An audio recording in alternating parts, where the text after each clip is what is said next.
세 가지로 크게 구분할 수 있습니다. 사무엘하는 이스라엘의 두 번째 왕으로 선택된 다윗이 어떻게 그의 그 다윗 왕국의 날 동안 어떻게 이스라엘을 통치했으며 그의 삶에서 다윗을 통해서 이룬 통일 왕국이 어떻게 해서 또 어려움에 빠지게 되는가라는 걸 보게 됩니다. 그래서 첫째는 다윗의 승리입니다.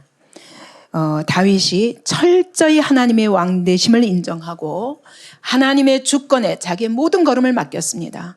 사울에 의해서 아주 핍박을 당하고 쫓기고 억울한 자리에 있었지만 그러나 끝까지 하나님의 방법으로 하나님이 일하실 때까지 기다리면서 한 걸음 한 걸음 인도함 받아서 온전하게 온 이스라엘이 그 앞에 무릎 꿇도록 하는 것을 보게 됩니다. 그렇게 하나님 앞에서 그가 승리하니까 자연히 국가에서도 그 군사적인 승리를 이루게 됩니다. 근데 오늘날 우리에게 적용한다면 군사적인 승리가 뭐예요? 오늘날 우리가 칼 들고 나가서 뭐 싸워가지고 승리하는 겁니까? 오늘날 이것은 우리에게 있어서 영적 전쟁을 상징합니다. 그리스도인들이 하나님과의 관계가 똑바로 되고 하나님의 뜻 안에 서 있으면 어디를 가나 나를 통해서 가는 걸음마다의 영적 전쟁이 있거든요. 거기서 승리하게 한다는 얘기입니다. 직장에 나가면 거기서 승리합니다. 세상 이웃에 어떤 이웃이 있어도 승리합니다. 왜냐하면 우리의 왕은 하나님이시니까 세상이 어떤 신을 들고 오고 세상에 어떤 좋은 것을 들고 있어도 우리 하나님을 이길 자가 없습니다. 그렇기 때문에 내가 하나님과의 관계가 탄탄하면 모든 삶의 승리뿐입니다. 때로는 어려움에 처하기도 합니다. 육체적인 어려움도 옵니다. 물질적인 어려움도 올 수 있고 또 세상에서 대인관계에서 어려움도 올 수 있지만 그 모든 어려움들을 통해서 오히려 하나님의 영광이 드러나는 통로가 되는 것입니다. 그래서 이것이 군사적인 승리입니다. 그래서 다윗이 하나님과의 관계가 탄탄했을 때 그가 가는 걸음마다 다 승리뿐이에요. 그러니까 하나님의 왕국이 최고도로 올라갑니다. 근데 그 최고의 정점에서 그만 다윗이 어떻게 해서 실패하게 된다고요? 잠시 방심한 거예요. 왜? 계속 승리가 이루어지니까 내가 안 나가도 이번 전쟁에는 이길 것이다. 그래서 전쟁을 하는 중에 깨어 기도하며 또 하나님의 능력과 하나님의 은혜를 의지하기보다 지붕 위를 거닐고 마음이 방심해져 가지고 전쟁과 아랑곳 없는 자리에 놓이니까 그만 한순간 자기의 감정과 정욕이 그냥 그를 사로잡아 버리게 됩니다. 오늘도 우리도 마찬가지입니다. 여러분 우리 주님 앞에 가는 날까지 싸움이에요. 끝까지 깨어있는 자가 이런 마귀에게 틈을 안 주는데 하나님이 말씀하신다. 네가 네 원수에게 해방거리를 주었도다. 그래서 다윗의 이 승리에도 불구하고 사단에게 해방거리를 주었습니다. 그래서 다윗이 한 번의 범죄로 인해서 그의 전체 삶과 가정과 그리고 그 하나님의 왕국 자체가 어려움이 오게 됩니다. 그래서 다윗의 범죄를 정점으로 해서 그 다음에는 다윗 왕국에 환란이 옵니다. 첫째는 가정 안에 환란이 옵니다.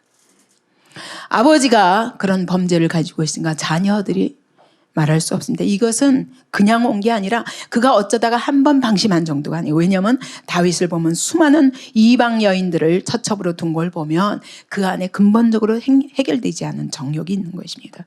그것이 딱 기회를 잡은 거예요. 그래서 그로 말미암아 가정에 많은 배다른 형제들끼리 피를 흘리는 일이 있게 되고 그 아들이 아버지를 배반하게 되고 많은 어려움이 옵니다. 그와 함께 또 다윗 왕국에도 환란이 옵니다. 그래서 이제 쭉 그런 이야기와 함께 마지막으로 21장부터 24장까지는 다윗의 전체적인 업적, 그가 하나님의 뜻을 이룬 업적과 또 하나님의 뜻에 배반한 그런 사건들에 대해서 마지막으로 얘기합니다. 그래서 이 사무엘하는 한마디로 다윗 왕국의 이야기입니다. 21장을 보겠습니다. 3년 동안 기근이 왔습니다. 그러니까 다윗이 하나님께 묻습니다. 하나님 왜 이 기근이 옵니까? 우리 이 땅의 재앙에는 반드시 하나님의 이유가 있다는 것입니다. 그래서 기도할 때 하나님께서 대답하십니다. 사울과 피를 흘린 그 집을 인함이니 저가 기브온 사람을 죽였음이니라. 이게 무슨 말인가? 이 배경을 이해하려면 여호수아 9장을 봐야 됩니다. 여호수아 9장에 보면 여호수아가 가나안 땅을 정복할 때 기브온 거민들이 여호수아를 속였습니다. 일부러 멀리서 온 것처럼, 가까이 있는데 멀리서 온 것처럼 낡은 가죽 부대에다가 그 부대를 나귀에다 싣고 그걸 다 찢어지게 만들고 막 헤어지게 만들어서 오래 떠난 지 여행길이 먼 것처럼, 그리고 발에는 낡은 신을 신고 낡은 옷을 입고 다 마르고 곰팡이 난 떡을 그렇게 가지고서는 왔습니다. 그래서 우리가 원방에서 왔으니까 약조합시다. 여러분, 원방에서 오면은 안심할 수 있죠. 근데 가까이 있는 사람들은 어떻게? 그건 없애버려야 돼요. 안 그러면 나중에 그것이 가시가 올무가 되니까. 그래서 여호수아는 원방에서부터 이렇게 약조하러 왔구나 이렇게 믿었던 겁니다. 그래서 그들과 약속을 합니다. 우리가 먼 지방에서 왔는데 9절에 보세요. 우리가 그의 명성과 그가 애굽에서 행하신 모든 일을 들으며 또 그가 요단 동편에 있는 아모리 사람의 두 왕 헤스본 왕 시혼과 아스타롯에 있는 바산 왕 옥에게 행하신 모든 일을 들었음이니이다. 그러면서 우리가 여호수아 당신을 통해서 이스라엘 안에서 일하시는 하나님에 대한 얘기를 멀리서부터 그 명성을 듣고 이렇게 찾아왔습니다. 그러면서 우리하고 평화조약을 맺읍시다 하는 겁니다. 그랬더니 14절에 보세요. 어떻게 할 것을 여호수아가 여호와께 묻지 아니하고 그들과 화친하여 그들을 살리리라 라고 언약을 맺고 회중 족장들이 그들에게 맹세하였다고 말합니다. 그래서 여호수아가 하나님께 묻지 않고 잘못 다 쳐서 멸하라고 그랬는데 잘못 남겨놨다 할지라도 19절 보십시오. 모든 족장이 온 회중에게 이르되 우리가 이스라엘 하나님 여호와로 그들에게 맹세하였은즉 이제 그들을 건드리지 못하리라. 여호수아가 선포합니다. 백성들 앞에서 자, 우리가 하나님의 이름으로 이들에게 맹세했다. 너희들을 죽이지 않고 평화조약을 맺겠다. 이렇게 했다는 겁니다. 누구 이름으로? 하나님의 이름으로. 여호수아의 이름이 아니라 우리가 그들에게 맹세한 맹약을 인하여 진노가 우리에게 임할까노니 이렇게 행하여 그들을 살리리라 하고 선포합니다. 그러니까 여호수아가 온 백성에게 말한 겁니다. 여호와의 이름으로 저들과 약속했으니까 절대로 저들을 죽이지 말라 선포해버린 거예요. 여러분 우리가 하나님의 이름으로 딱 선포해버리면 그건 끝난 거예요. 그건 하나님 앞에서 한 것이에요. 하나님의 이름에 영광이 달려있는 것입니다. 혹시 여호수아가 잘못했다 할지라도 하나님의 이름으로 온 백성에게 선포했는데 다시 하나님의 이름으로 취소할 수는 없는 겁니다. 이렇게 여러분 하나님의 영광, 이름의 영광은 우리 하나님의 백성들에겐 중요한 것입니다. 우리가 하나님의 이름으로 약속해놓고도 떡 먹듯이 배반하죠. 이건 하나님의 이름을 욕되게 하는 것입니다. 근데 이런 약속이 지금 사울 왕 때 이르러서 이때로부터 한참 지났잖아요. 그죠? 한참 지났는데 사울 왕은 워낙 하나님의 약속에 관심이 없는 사람이니까 자기 마음대로 기브온 사람들을 쳐서 죽였던 겁니다. 그랬더니 그 결과 그 땅에 지금 사울과 그 집은 거의 다 죽었습니다. 그죠? 거의 다 죽고 몇 명이 안 남았습니다. 근데 하나님이 그로 인하여 3년 기근이 온 거예요. 그러면서 저들이 기브온 사람을 죽였기 때문에 기브온 사람을 사랑하셔서가 아니라 기브온 사람들과의 약속에 하나님의 이름이 걸려있기 때문에 여러분 하나님의 교회가 오늘 하나님의 이름을 욕되게 하고 하나님의 이름을 영광을 가린다는 것은 이 보통 무서운 일이 아닌 줄 알아야 돼요. 근데 하나님의 교회가 떡 먹듯이 하나님의 이름을 욕되게 하며 우리의 맹세를 바꿉니다. 이것이 오늘 이 본문을 통해서 우리에게 분명히 경고가 되길 바랍니다. 하나님의 이름이 모독을 받은 것입니다. 지금 사울이 그는 사실은 누구를 위해서 했냐면 이스라엘과 유다 족속을 위해서 열심히 있음으로 그랬어요. 그죠? 2절에 보니까. 다시 말하면 하나님의 나라에 대해서 열심히 있어서 기브온 사람들을 죽였던 겁니다. 그랬는데 하나님께서 이것에 대해서 심판하시는 겁니다. 다윗이 저에게 묻되 내가 너희를 위하여 어떻게 하랴? 내가 어떻게 속죄하여야 너희가 여호와의 기업을 위하여 복을 빌겠느냐? 라고 말하니까 기브온 사람이 대답했습니다. 사울과 그 집과 우리 사이의 일은 은금에 있는 것이 아니다. 이스라엘 가운데 있는 사람을 죽이는 일은 우리에게 있지 아니하니다. 그래서 우리가 죽일 수 없으니까 당신 왕이 이스라엘의 왕 다윗이 직접 심판하십시오 하는 겁니다. 그래가지고 그날 무비보셋은 요나단과의 언약이 있는 거예요. 그죠? 요나단과의 언약이 걸려있기 때문에 무비보셋만 빼고 사울의 집에 모든 자손들을 다 합해보니까 7명인 거예요. 그래서 그 7명을 전부 산 위에서 여호와 앞에 목 매달았다고 그랬어요. 근데 곡식 베는 처음 날 곧 보리 베기 시작하는 때 그렇게 죽여가지고서는 내내 오랫동안 걸어놓았습니다. 그래서 하나님이 이와 같이 하나님의 이름을 욕되게 하고 하나님의 이름으로 맹세한 것들에 대해서 범죄한 사람들에 대한 표를 딱 하십니다.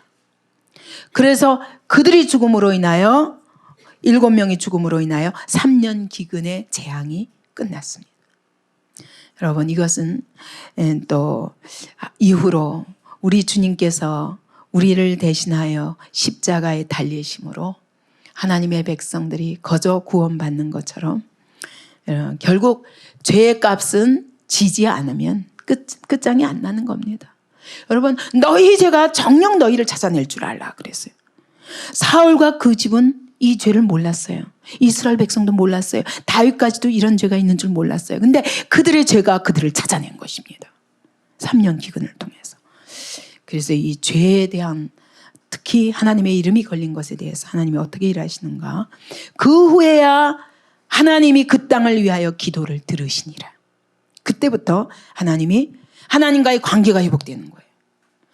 여러분 오늘도 우리는 얼마나 하나님과 하신 한 약속을 다 잊어버리고 그때 할 수 없지만 그때는 그렇게 하려고 그랬는데 지금 못하고 이런 핑계들이 있습니다. 그런데 그게 통하지 않아요. 하나님을 속이는 것입니다. 저에게도 아주 초신자 때 그런 경험이 있어요. 하나님 앞에 약속한 것을 정말 분명히 그렇게 약속했는데 그거를 시행할 수 없는 그렇게 되어버렸었어요. 여러 환경에 의해서. 그래서 하나님이 언젠가 주시는 때 다시 그러리라. 근데 하나님이 여지없이 뺏어가시더라고요. 여지없이. 그것에 맥곱절이 되도록 뺏어가시더라고요. 그래서 하나님과의 그때는 하도 초신자요. 내가 저를 지도해 줄 영적 지도자가 없었기 때문에 그저 한 걸음 한 걸음 그렇게 가다 보니까 그것이 어떤 일인지 몰랐는데 하나님이 명확하게 보여주시더라고요. 너희 죄가 정녕 너희를 찾아낼 줄 알아. 우리는 입에서 뱉은 말에 대해 책임져야 됩니다. 특히 하나님의 영광이 걸린 것에 대해서 책임져야 됩니다. 이것이 회복되지 않으면 하나님이 그 땅을 위하여 이 기도를 들으시는 일을 멈춰버리면 하나님과의 관계가 멈춰버리면 기도도 막히는 것입니다.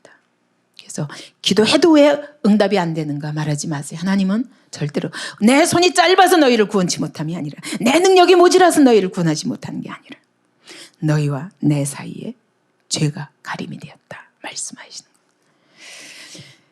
그리고는 이제 블레셋 사람들이 다시 이스라엘을 치는데 다윗이 나가려고 했습니다. 그랬더니 보세요. 그 다윗의 신하들이 다윗에게 뭐라고 말합니까? 17절에 보니까 이스라엘의 등불이 꺼지지 말게 하옵소서. 우리가 전쟁에 대신 나가리이다. 다윗 왕은 죽으시면 안 됩니다. 얼마나 이 하나님의 백성들에게 다윗의 신하들에게 정말 다윗의 한 걸음 한 걸음이 이스라엘의 유일한 빛이요. 하나님이 세우신 자라는 것에 대한 확신을 여기서 볼 수 있습니다. 그러면서 또 블레셋을 쳐서 이기게 됩니다. 22장입니다. 하나님이 다윗을 모든 대적에게서 승리하게 하십니다. 그때 다윗이 봐, 나 같은 왕이 있냐? 나같이 힘세고 나같이 나를 당할 원수가 이 땅에 없다. 이렇게 하고 자기를 자랑한 것이 아닙니다. 다윗은 처음부터 끝까지 하나님이 하셨다고 하나님을 높여드리는 것입니다. 이것이 다윗의 아름다운 점이에요. 여러분, 다윗의 그 하나님께 대한 자세는 시편을 보면 우리가 알잖아요. 그는 하나님의 주권에 대해서 한 번도 의심해 본 적이 없습니다. 그가 실패할 때에도 또 이게 재앙이 올 때에도 하나님의 일하심을 인정하고 그 앞에 딱 엎드리는 사람입니다. 사울이 이유 없이 자기를 죽이려고 십수년을 쫓아다녀도 그는 원망 한 번 안 합니다. 이 모든 일이 하나님의 손에 있다. 그가 아들에게 쫓겨가지고 심의의 저주를 받으며 예루살렘을 떠날 때도 사람들이 심의를 죽여버리자고 그랬습니다. 그때 다윗이 뭐라 그럽니까? 아니다. 여호와께서 저로 나를 저주하게 하시니 만약 이것이 원통한 것 같으면 우리 하나님께서 나의 원통을 갚으시리라. 그냥 두어라. 다윗은 철저히 모든 환경 속에서 이것이 하나님의 일하심이라는 걸 인정합니다. 여러분, 이게 신앙이에요. 신앙의 기초입니다. 우리는요, 잘 되면 하나님이 하신 것인데 안 되면 하나님이 나를 안 도우시는 겁니다. 그렇기 때문에 원망하고 불평하지 않습니까? 내가 그렇게 기도하는데 왜 안 들어주시나? 응? 내가 그렇게 열심히 내가 봉사했는데 왜 하나님이 날 축복하지 않으시는가? 그건 아직 신앙이 아닙니다. 여러분, 우리는 물 가운데 통과할 적에도 하나님이 나를 물 가운데 두셨습니다. 그러나 그 물이 나를 함몰치 못하리라. 이것이 믿음입니다. 내가 불 가운데 지를 때도 왜 하나님이 나를 불 가운데로 두십니까? 왜 우리 앞에 홍해를 두십니까? 여러분, 이때가 바로 하나님의 홍해를 가르시는 하나님의 놀라운 일하심을 나타내기 위한 우리의 믿음을 시험하시는 것입니다. 그렇기 때문에 다윗처럼 엎드립니다. 다윗은 쫓겨다니는 광야가 바로 성소였다고 말합니다. 한 번도 이 십몇 년 동안에 예루살렘 성전에서 예배를 드릴 수가 없어요. 제사를 드릴 수가 없어요. 그런데 그는 상관없어요. 그가 쫓겨다니면서 가슴을 졸이면서 눈물을 흘리면서 하나님을 부르고 하나님이 언제 이 대적의 손에서 나를 건지리까 하는 순간에도 거기가 바로 그가 쫓겨다니는 그 장소가 광야가 사막이 바로 주의 성소라고 고백합니다. 내가 여기서 주의 영광을 보기를 원합니다. 철저히 하나님의 주권 앞에 순복하는 모습. 이게 다윗의 아름다운 부분입니다. 그래서 여기 보면 21절에 보면 다윗이 이러잖아요. 여호와께서 내 의를 따라 상을 주시며 내 손에 깨끗함을 조차 갚으셨으니. 그러면 여러분 어떻습니까? 우리는 의라니 밧세바를 범하면서 의라니 그 불의가 있었잖아. 이렇게 생각하기 쉽습니다. 근데 여기서 말하는 의는 내 행위의 깨끗함이 아니라 다윗은 어떤 경우에든 하나님의 주권 앞에 금방 굴복하고 하나님의 의로우심을 믿기 때문에 그가 부당한 자리에 놓일 때에도 이것은 하나님의 공의라고 믿었습니다. 그래서 절대로 원망이나 불평을 하며 흔들려 본 적이 없어요. 모든 사건 속에서 하나님의 일하심, 하나님이 끝내는 승리하게 하실 것을 믿고 주님께 모두 맡깁니다. 2번이나 사울을 죽을 기회가 있어도 자기 손으로 안 합니다. 여호와께서 기름 부으신 자를 하나님이 친히 하시기를 기다립니다. 이게 다윗의 의예요. 그리고 그가 범죄해서 하나님이 징계를 하실 수밖에 없는 때에도 다윗이 어떡합니까? 그 왕권을 가지고 나단에게 부끄럽게 그런 죄를 책망할 때 그냥 왕으로서 그냥 확 자기 성질대로 할 수도 있는데 그 자리에서 팍 엎어지잖아요. 이게 다윗의 의예요. 여러분, 우리가 실수 없는 사람이 없습니다. 그러나 어떤 실수 앞에서도 하나님이 딱 말씀하실 때 그 앞에 탁 꿇는 게 이게 우리의 의예요. 이거는 믿음의 사람의 자세입니다. 그리고 그는 한 번도 하나님의 자비하심을 의심해 본 적이 없어요. 그래서 나중에 24장에 보면은 내가 너의 그 인구조사 때문에 재앙을 내릴 수밖에 없는데 선택해라. 7년 기근을 택하겠느냐 왕의 대적에게 한번 석 달 동안 쫓기겠느냐, 아니면 3일 동안 온역을 치를 것이냐 하는 선택하라고 그러셨습니다. 그때 다윗의 대답이 뭐예요? 우리가 여호와의 손에 빠지고 사람의 손에 빠지지 않기를 원합니다. 나는 책망받고 침을 당해도 나 하나님 앞에서 치심을 당하지, 내가 대적에게 쫓기는 것은 사람에게 쫓기는 것입니다. 기근이 있으면 또 그거 가지고 사람에게 가서 의지하지 않고, 이거 뭐 온역을 치면 어때요? 이건 뭐 어디 의지할 데도 없어요. 그죠? 기근이면 피해 나가죠. 대적에게 쫓겨도 어디 도망가면 그뿐인데 싫다는 거예요. 난 하나님 앞에서 아무 데도 도망갈 곳이 없도록 3일 동안 쳐달라는 거예요. 이게 다윗의 신앙입니다. 이것이 다윗의 의예요. 그는 언제든지 하나님의 뜻하면 그 자리에서 고꾸라지는 사람. 그가 그렇게 이 자녀를 살려달라고 밧세바 사이에서 낳은 자녀를 살려달라고 하는데 하나님이 일주일 만에 딱 데려가셨을 때 그렇게 금식하고 울며 하나님 앞에 매달리던 자가 그 다음에 싹 얼굴 씻고 기름 바르고 밥을 먹습니다. 하나님이 이렇게 하시는 것이 나에게 자비요 은혜라는 걸 인정하는 겁니다. 하나님은 절대로 불의하신 분이 아니라 내가 주님 앞에서 이 정도의 징계를 받는 것은 정말 하나님의 자비하심이라고, 하나님의 긍휼하심이라고 인정하는 겁니다. 이게 바로 다윗의 의입니다. 그래서 내 손에 깨끗함을 조차 갚으셨습니다. 그에게 최고의 중요한 것은 하나님과 나와의 언약이에요. 여러분, 여러분의 최고로 중요한 게 뭡니까?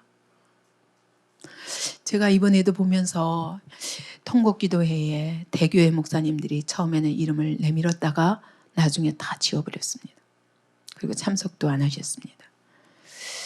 그런데 뒤로 듣자니까 성도들 사이에 이런 이념적인 그 갈등이 오는 것을 두려워서, 그래서 제가 거꾸로 생각해 봤어요.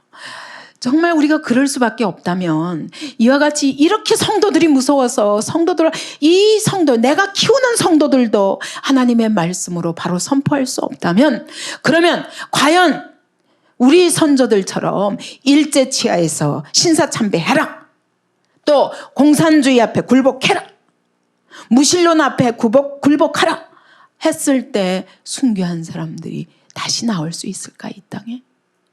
그런 생각이 들더라고요. 우리가 성도들 앞에서도 무엇이 옳고 그른가를 바로 하나님의 말씀으로 선포할 수 없다면, 여러분 과연 진짜 이 무서운 무시무시한 이념 전쟁, 영적 전쟁이 있을 때 그때 어떻게 과연 진리를 선포할 수 있겠나? 부인할 수밖에 없죠. 또다시 신사참배할 수밖에 없죠. 그죠? 참 이 작은 싸움도 포기하는 것은, 이거는 하나님 앞에 정말 핑계가 될 수 없는 일이다라는 생각을 혼자 해봤습니다. 그러면서 나는 어느 자리에 있는가라는 생각을 하게 됩니다. 여러분, 우리가 정말 때로 실수할 수 있습니다. 잘못 판단하고 때로 영적 태만 때문에 함정에 빠질 수도 있습니다. 그러나 언제든 하나님의 그 거룩하신 뜻을 이루고자 하는 그 열정의 변함이 없으면 어떤 자리에서는 다시 돌이킬 수 있습니다. 이것이 다윗의 큰 의였던 것입니다. 그러면서 그는 말합니다. 이 자기 신하들이 다윗을 너무너무 사랑해서 이스라엘의 등불이 꺼지지 말게 하옵소서. 안 됩니다. 왕이 나가지 마시고 우리가 나가겠습니다. 그런데 여기 29절에 보세요. 다윗은 뭐라고 고백합니까? 여호와여, 주는 나의 등불이시니 여호와께서 나의 흑암을 밝히시리다. 내가 등불이 아니라는 거예요. 이스라엘의 등불은 내가 아니라는 겁니다. 이스라엘의 등불은 여호와라는 것입니다. 그분이 내 길을 밝혀주시지 않으면 나는 한 걸음도 이 흑암을 헤칠 수가 없습니다라는 고백을 하면서, 여호와 외에 누가 나의 하나님이겠냐, 여호와 외에 누가 내가 의지할 바이겠느냐. 하나님이 이 모든 대적의 손에서 나를 건지시고 내 걸음을 넓게 하신 것을 찬양합니다. 이 모든 일방들을 내게 굴복시키신 분은 하나님이라고 고백하는, 모든 영광을 하나님께 돌리는 고백입니다. 지금 이 다윗의 왕국에서 다윗과 함께한 다윗의 신실한 신하들의 명단이 쫙 나옵니다. 여러분 기억하세요? 저기 로마서 16장에 보면은 바울이 나의 동역자 된 복음 안에서 예수 그리스도 안에서 나의 동역자 된 아무개 나를 위하여 목이라도 내어주는 주기를 원하는 그런 아끼지 않고 내어준 브리스길라와 아굴라와 베베와 누구와 쫙 명단이 나오죠. 여러분 바울을 통해서 그 시대의 영적 싸움이 능한 자입니다. 그죠? 베드로까지도 이방인 앞에서 조금 외식을 했는데 바울은 그게 없어요. 오직 그리스도 중심. 그래서 가는 곳곳마다 거짓 복음과 싸우면서 교회를 세웠습니다. 근데 여러분 혼자의 몸으로 생각해 보세요. 어디까지? 복음이 예루살렘에서부터 어디까지? 로마까지 갔어요. 그 시대에 로마는 어디입니까? 아주 최대 강대국, 모든 세계 나라들을 제패하는 그런 가이사 황제가 있는 곳이요. 세계 모든 문화의 중심지입니다. 근데 그 속에까지 내가 죄수의 몸이 돼서라도 뛰어들어간 사람이에요. 그리고 거기서 순교한 사람 아니에요? 근데 어떻게 바울 혼자서는 그 일을 할 수 없는 것입니다. 바울 뒤에 아마 이름을 다 신실한 정말 자기 동역자라고 말한 사람들의 이름을 합해보면 한 30명 정도 돼요.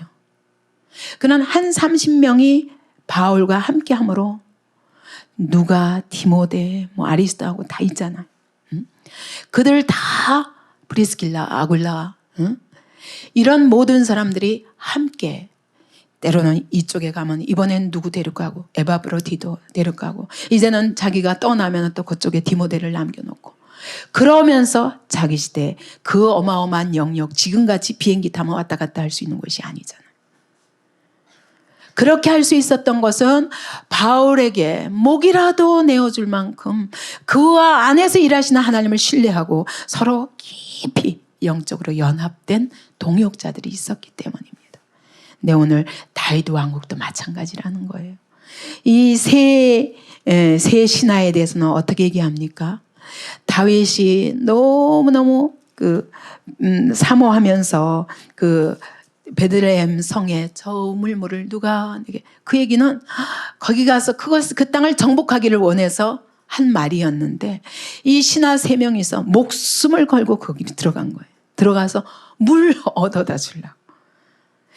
원수를 죽이려고가 아니라 다윗이 먹고 싶어하는 그 물을 떠다 주고 싶어서 목숨을 걸고 들어가는 거예요. 다윗이 그 물을 먹을 수가 없다는 거예요. 이것은 물이 아니라 너희의 피다. 내가 어떻게 신하들이 흘린 피를 마시겠느냐. 그러면서 땅에다가 쏟아서 여호와께 드립니다. 이들의 충성을 받아 주옵소서.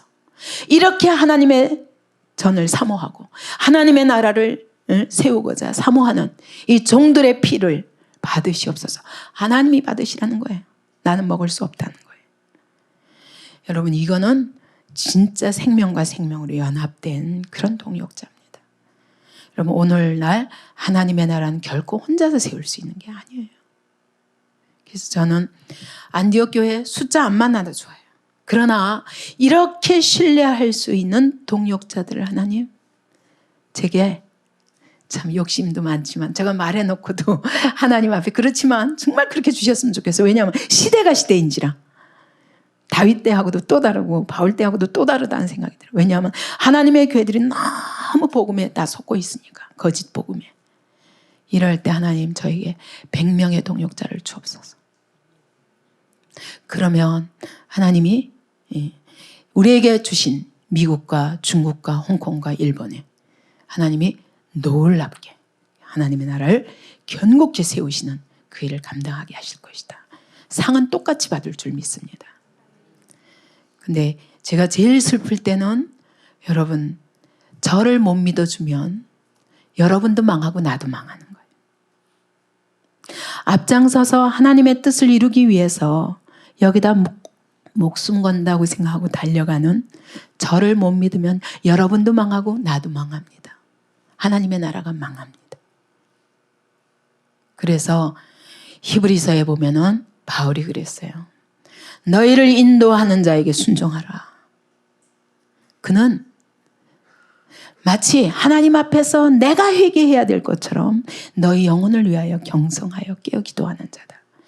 만약 지도자에게 너희를 인도하는 인도자를 믿지 못하면 너희에게 유익이 없느니라. 여러분, 이런 신실한 동역의 관계가 안 이루어지면 절대로 영적 싸움에 승리할 수 없습니다. 승리할 수 없습니다.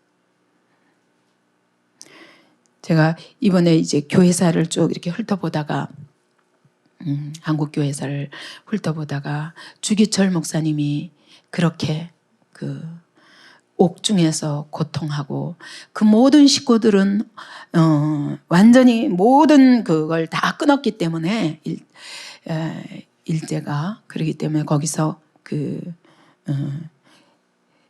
집에서 뭐 냉방에서 겨울에 냉방에 불도 때울 수가 없고 먹을 것도 없고 그 사모와 가족이 다 굶어 얼어 죽을 그런 직전에 놓일 때 그 뒤에서 그 주기철 목사님이 목숨 걸고 옥에서 그렇게 할 때 뒤로 돕는 사람들이 있었더라고요. 어떤 전도사님은 그 사모님과 함께 교회를 지키기 위해서 그렇게 신방도 다니고 그러다가 목사님 대신 일을 하다가 나중에 또 순교하시더라고요. 이런 신실한 동역자가 없이 할 수 없어요. 하나님의 나라는 여러분 혼자 세우는 것이 아니라 이런 믿음의 동역자들이 함께 할 때 진짜 힘있게 되어질 수 있는 겁니다. 그것은 사람을 신뢰하기 때문이 아니라 그 사람을 통해서 일하시는 하나님을 신뢰함으로 우리가 서로 그렇게 묶여야 됩니다. 그래서 이거 하나님의 나라가 여러분 이 관계가 동역의 관계가 끊어지면 그러면 무력해. 아무리 한 개인이 그거 하더라도 한 개인이 할 수 있는 일과 이런 동역자가 함께 할 수 있는 일은 다른 것입니다.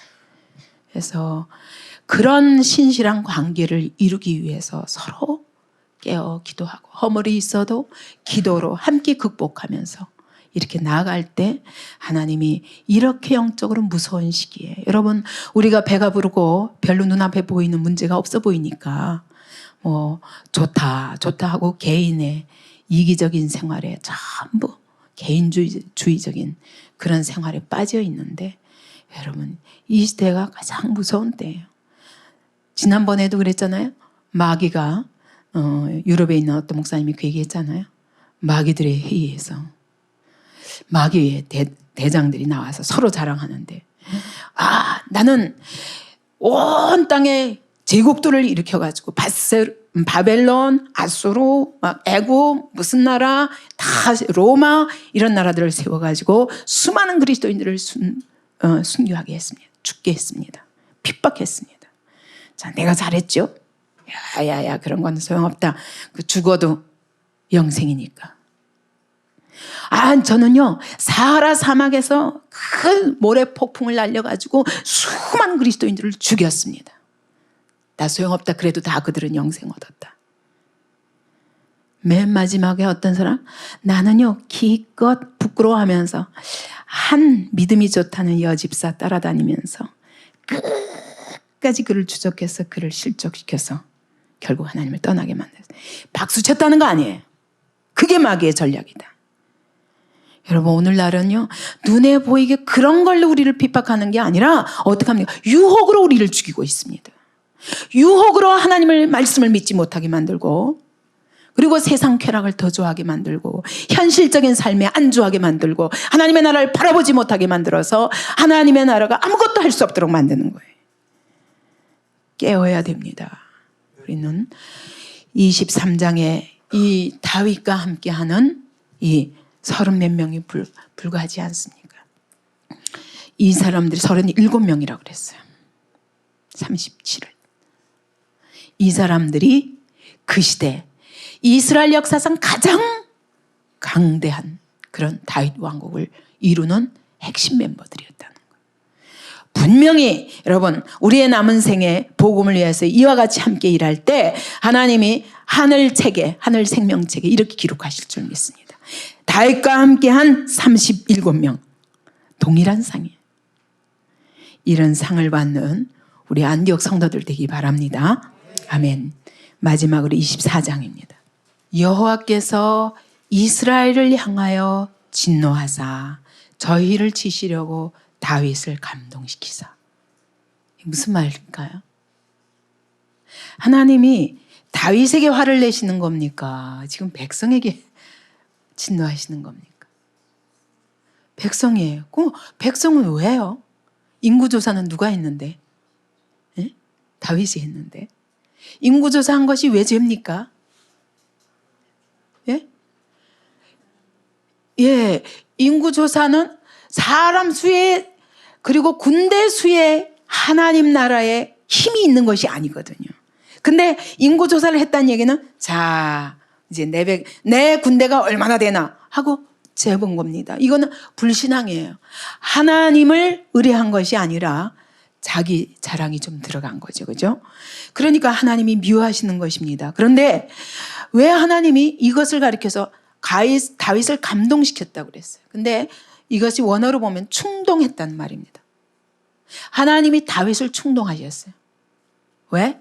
이스라엘을 치시려고. 그러니까 치는 대상은 누구예요? 이스라엘이에요.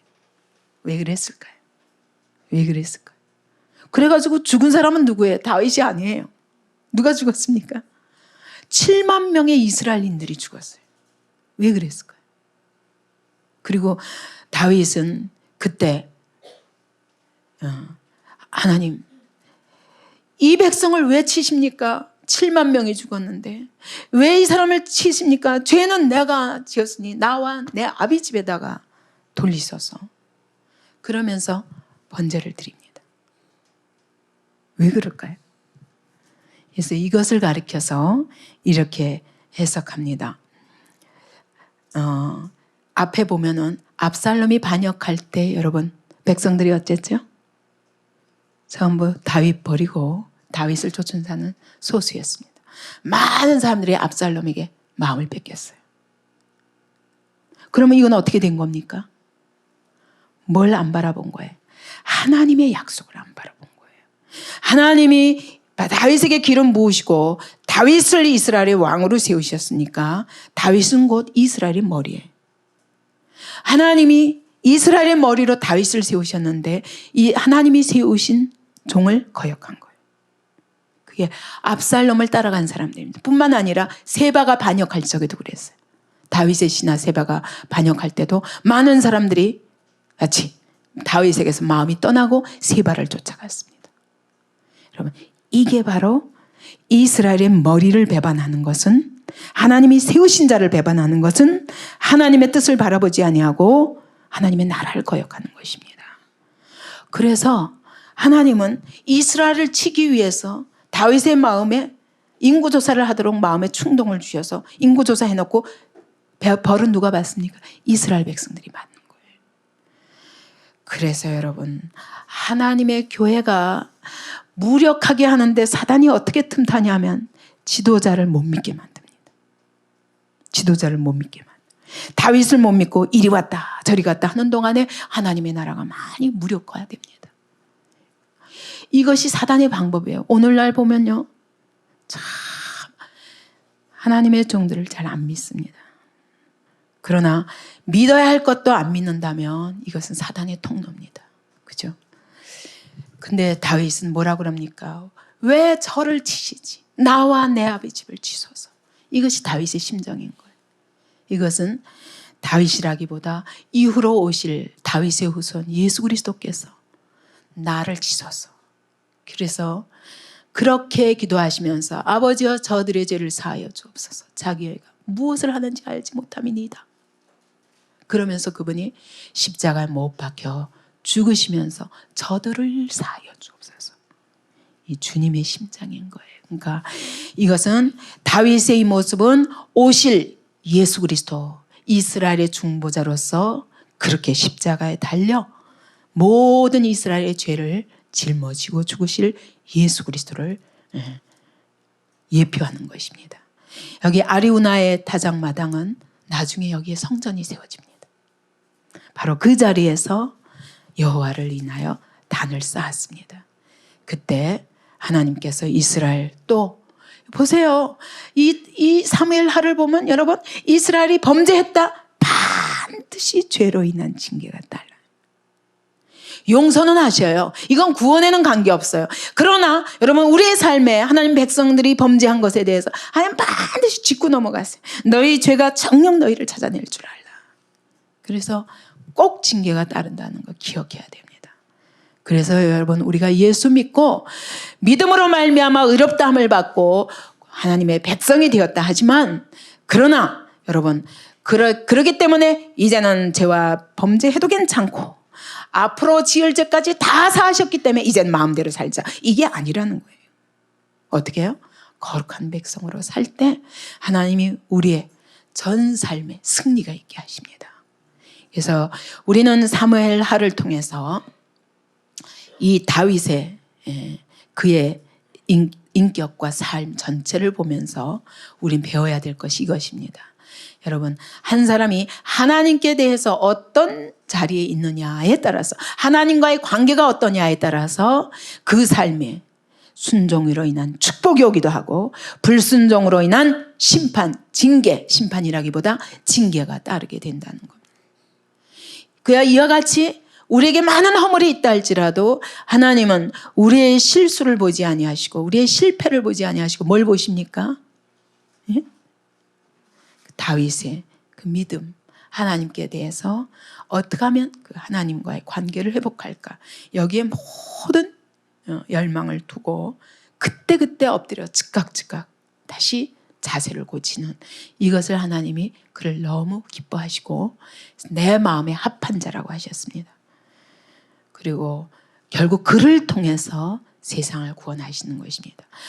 우리는 이스라엘 역사상 가장 하나님이 기뻐하셨던 왕 그리고 가장 강력한 하나님의 왕국을 이루었던 다윗 한 사람에게서 이렇게 많은 허물들을 결점들을 보게 됩니다. 그러나 우리 주님은 그런 분이 아닙니다. 다윗의 후손으로 오신 우리 주님은 허물도 흠도 없으신 분입니다. 점도 흠도 없으신 분입니다. 그런 완전하신 하나님의 아들께서 우리의 죄를 대신하여 짊어지시고 십자가에 죽으심으로 오늘 우리가 구원을 받게 하나님이 그를 통해서 온 세상을 구원할 계획을 세우신 것입니다. 오늘 사무엘하를 통해서 우리는 한 사람이 하나님 앞에 순종할 때 거기에 축복이 따르고 불순종할 때 하나님과의 관계가 문제가 있을 때 그 삶에 징계가 온다는 거 기억하고 여러분 우리의 승리는 내 노력이 있는 것이 아닙니다. 내 열심에 있는 것이 아닙니다. 하나님과의 관계에 있다는 거예요. 그래서 우리는 하나님과의 관계에다가 우리의 모든 삶을 투자해야 돼요. 그렇게 되시기 바랍니다. 예, 우리 청년들 세상에서 아무리 뛰어다니면서 사업을 잘하고 출세하고 돈 벌어도 여러분 하나님과의 관계가 잘못되면 그 인생에 무지무지 고통스러운 날이 오게 됩니다. 우리 중고등부 지금 대학 가는 일 급하지만 저는 기본적으로 그래요. 우리 자녀들에 대해서도 그랬습니다. 꼭 오래 가야 돼? 괜찮아. 못 가도 괜찮아. 몇 년 있다 가면 조금 돌아가면 어때? 우회하면 어때? 그건 우회해도 되지만 하나님과의 관계는 우회하면 일평생 고통이 따른다. 그렇기 때문에 여러분 자녀들 못 가면 어때요? 다음 해에 저 고등학교 못 가면 교회로 보내세요. 교회에서 공부하고 교회에서 믿음 지키고 그러다가 고등학교 들어가면요 그 1년의 실패가 여러분 그 일평생에서 10년을 버는 것이 될 수 있어요. 왜 세상하고 똑같이 가려고 합니까? 대학 못 가면 어때요? 몇 년 있다 가면 안 됩니까? 그동안에 여러분 하나님 앞에 엎드리며 순종하는 거 배우고 하나님과의 관계 똑바로 하는 거 배우면 그 일평생에 10년 우회할 거 1년 안에 끝낼 수 있어요. 대학 가는 게 중요한 게 아니에요. 좋은 고등학교 가는 게 중요한 게 아니에요. 제발 우리의 가치관을 바꾸기 바랍니다. 이게 안 바뀌기 때문에 하나님의 교회가 무력한 것입니다. 세상이 하나님의 교회에 해답이 있다고 안 믿습니다. 그리스도인들도 똑같이 신앙보다 학교 공부가 첫째요. 예? 이렇게 키우기 때문에 우리의 자녀들이 부모님이 믿는 하나님을 신뢰할 수가 없습니다. 나는 내가 알아서 공부해야 돼. 하나님께 기도하는 것보다 중요한 것은 지금 공부하는 것입니다. 내가 하나님 앞에 기도하고 하나님을 의지하고 사는 것보다 중요한 것은 세상에서 빨리빨리 좋은 직장 얻어서 성공하는 것입니다. 이러니 어떻게 하나님의 나라가 세워지겠습니까? 그죠? 멀리 보시기 바랍니다. 저는 우리의 자녀들에 대해서 그런 마음으로 키웠습니다. 그래서 우애도 해요. 세상으로 보면 많이 우애도 하는데 저는 그것이 오히려 하나님 앞에서는 거리를 단축하는 길이 된다고 믿어요. 왜냐하면 많은 고통을 겪으면서 방황할 때 방황도 좀 해야 돼요. 내 방황은 그런 방황이 아니에요. 내 방황은 하나님 없이 하는 방황 말고 하나님만 떠나지 않고 조금 세상에서 가는 길을 조금 달리 갈 수 있어요. 어떠냐 말이에요. 멀리 내다보지 못하는 우리의 근시안 때문에 우리의 자녀들이 우리가 믿는 우리 입으로 부르는 하나님을 온전히 신뢰하지 못한다는 거 기억해야 돼요. 그래서 저는 우리 중고등부에 대해서 너무 안타까움이 있어요. 이것이 바뀔 수 있기 바랍니다. 다윗은 철저히 언제든지 하나님과의 관계가 문제가 있을 때는 다 그 자리에 엎드림으로 인해서 하나님이 다윗 안에서 마음껏 일하실 수 있도록 즉각 굴복했습니다. 이것이 다윗의 의입니다.